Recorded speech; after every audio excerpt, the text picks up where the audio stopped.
Our nervous system is our protector. Every time we experience pain, loss, separation, or the threat of danger, it learns from those experiences and develops ways to protect us from similar situations in the future.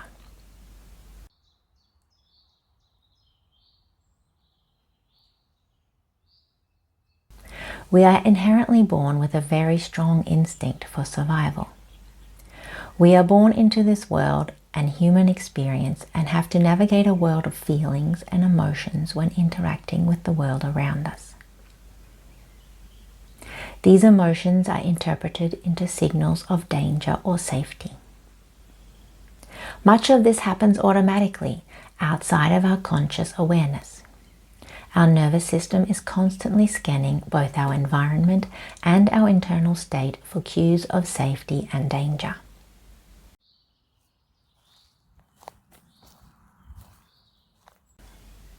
Neuroscientist Stephen Porges calls this process neuroception. Neuroception is different from perception. Perception is what we consciously notice. Neuroception happens beneath conscious awareness. It is the nervous system's way of asking, am I safe right now? If the answer is yes, we feel more relaxed, connected, and present. If the answer is no, our nervous system begins preparing for protection.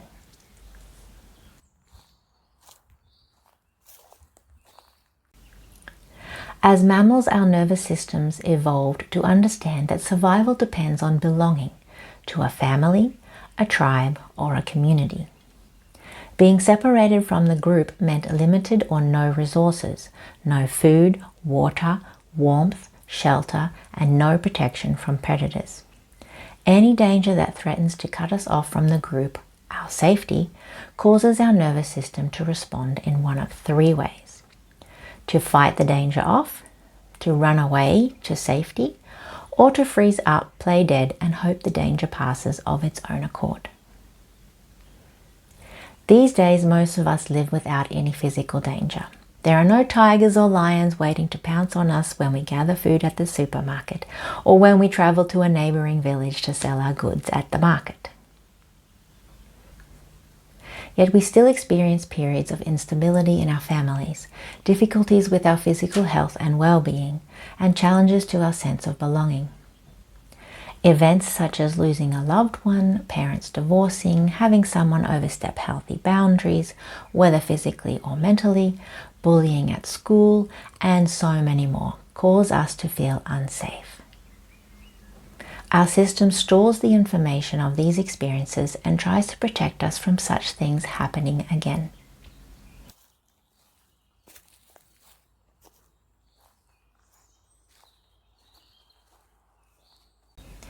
The nervous system is not broken, it's trying to help. That is an important thing I need to point out here. It is not working against you. Anxiety, emotional overwhelm, people-pleasing, perfectionism, shutting down, avoiding conflict, these are protective strategies that your nervous system learned to help you survive difficult experiences. The problem is not that your nervous system learned those patterns. The problem is that it never learned that the danger has passed.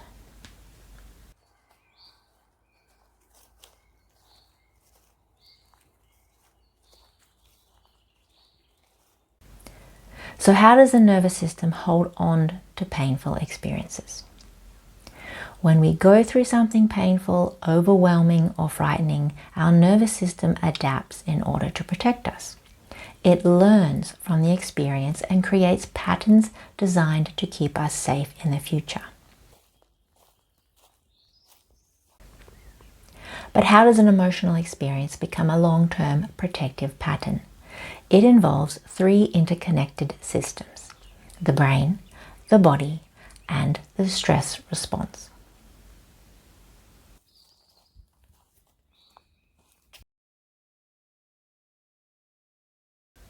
When we encounter danger, a small part of the brain called the amygdala acts like an alarm system.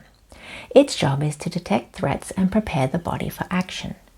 During periods of intense stress, the brain becomes more focused on survival than on processing experiences in a calm and organized way.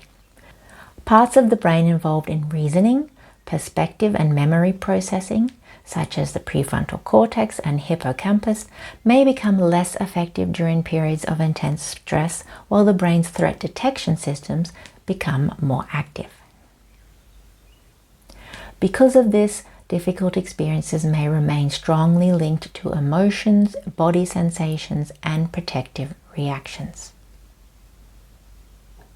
Years later, something that reminds us of the same experience can trigger anxiety, fear, shame, or overwhelm, even when there is no actual danger present. The nervous system is not trying to harm us. It is responding according to what it learned in the past.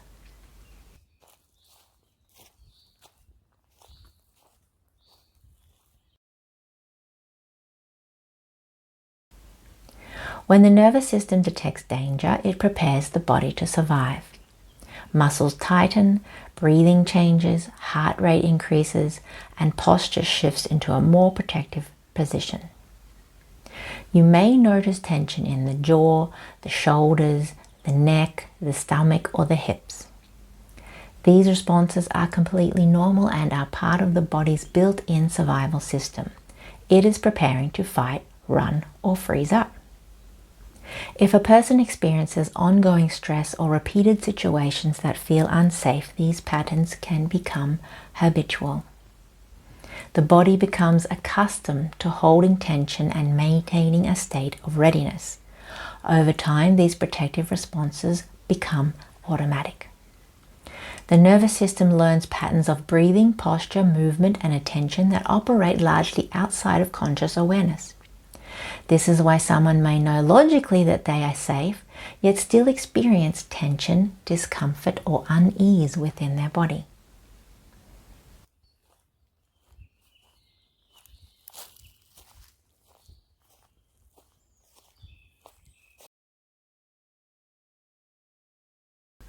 The body's stress response is controlled by several systems working together, including what scientists call the HPA axis, short for the hypothalamic pituitary adrenal axis. When the brain perceives danger, the HPA axis helps release stress hormones such as adrenaline and cortisol. In the short term, these hormones are incredibly helpful. They increase alertness, mobilize energy, and prepare us to deal with challenges. The problem occurs when the nervous system remains stuck in a protective state for long periods of time. Instead of activating and then returning to rest, the body continues to operate as though the danger might be just around the corner. This can contribute to symptoms such as anxiety, hypervigilance, poor sleep, fatigue, difficulty concentrating, and feeling constantly on edge. In other words, the body is still investing energy into protection even when the original threat is no longer present.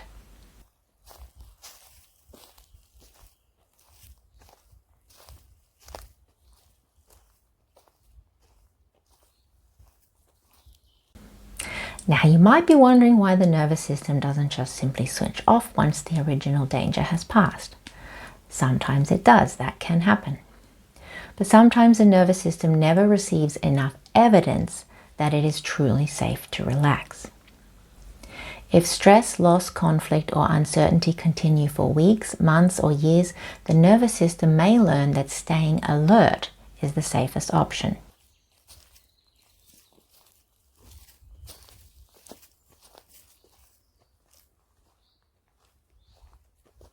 Protective patterns that were originally designed to help us survive can become our new normal. Sometimes the nervous system remains on alert because life itself has changed. The situation around us has changed. After a loss, a major life transition, or a difficult experience, we may never return to the exact circumstances we once knew. The person may not come back that we lost. The relationship may not be restored. The situation may not return to what it was. In those moments, healing is not about convincing ourselves that nothing has changed. It is about helping the nervous system discover safety within a new reality. Most of us never learned how to do that. We never learned how to support our nervous system through loss, uncertainty, and change. But we can learn it now. The nervous system learned patterns in order to survive difficult circumstances, which means they can also be unlearned. We can consciously choose to teach our system safety and regulation, gradually replacing old protective patterns with healthier and more adaptive ones.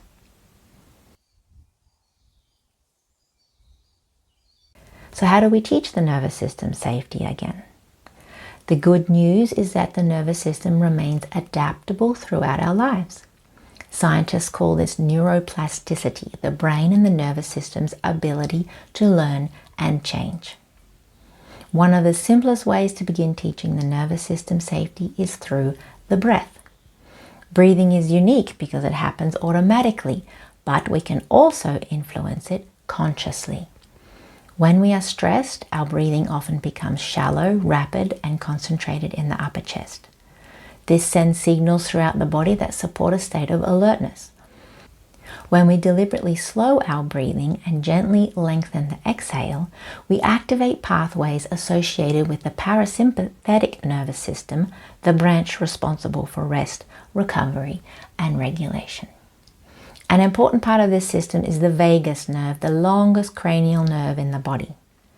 The vagus nerve acts as a communication pathway between the brain and many organs, including the heart, lungs, and digestive system. Slow, relaxed breathing can stimulate vagal pathways and send signals that support feelings of safety, calm, and regulation. This is one reason why breath work is such a powerful starting point. We are not forcing ourselves to relax.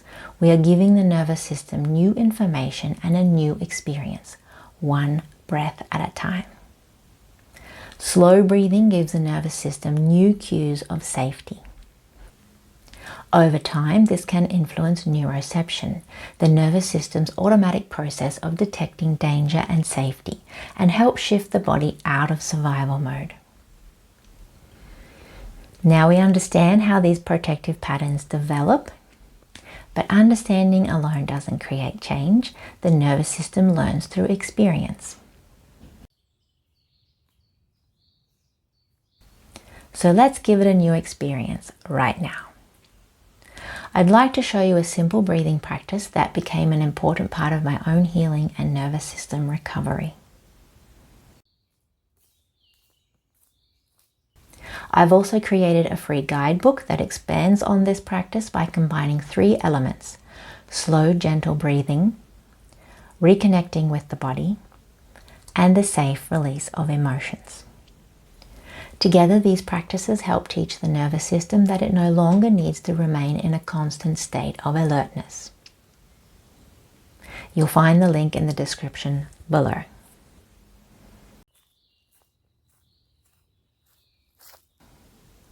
For now, let's begin with the foundation. Slow, steady breathing. This time we're going to place our hands on the body to more fully feel the effects of the breath. If you're anything like me and you've spent years, perhaps even decades, living in survival mode, struggling with anxiety, depression, or chronic stress, you may find it difficult at first to breathe slowly. That's okay. The nervous system learns through repetition. The goal isn't to do anything perfectly here.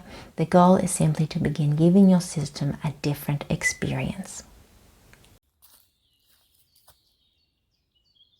To begin with, don't worry about controlling the length of the inhale or exhale. Simply focus on breathing slowly and steadily. This is your foundation. As this becomes more natural, you can begin experimenting with a slightly longer exhale if you wish. Sit or stand in a comfortable position. Place one hand on your chest, the other on your abdomen at the base of your rib cage. Now inhale slowly and steadily, feeling the breath as it moves through your body. I like to close my eyes because it reduces outside stimulation and distractions, but that's entirely up to you. and exhale slowly and steadily. If you find yourself becoming anxious, tense, or short of breath, simply return to your normal breathing and try again. There's no rush. You're not trying to force your body into relaxation. You're simply practicing a different way of breathing and allowing your nervous system time to become familiar with it. There are also a few things that can help improve your ability to breathe slowly and comfortably over time. Regular physical activity that challenges your heart and lungs can support your breathing capacity and make slow breathing feel easier. You can also experiment with a brief pause at the top of the inhale and at the bottom of the exhale, perhaps counting to 2 or 3 before continuing. This can teach your body that you're okay even in the brief pauses between breaths. As you become comfortable resting in that space, the nervous system begins learning that discomfort and danger are not always the same thing. This slow, gentle breathing practice is the first layer, the foundation of learning nervous system safety. In future videos, I'll slowly be adding techniques that build on this breathing practice, which you can use to create a simple routine that supports resilience, emotional regulation, and a greater sense of safety within the body. In my guidebook, I call this practice a nervous system reset. But it doesn't work like a machine with a reset button that you press once and everything instantly changes. The nervous system learns through repetition. Safety is something we teach the body over time through repeated experiences that show it that the danger has passed.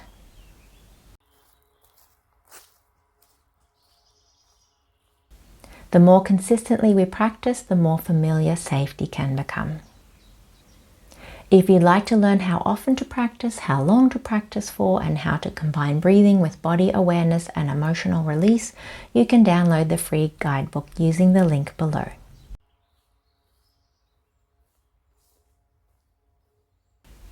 And remember, be kind to yourself. You are worth it.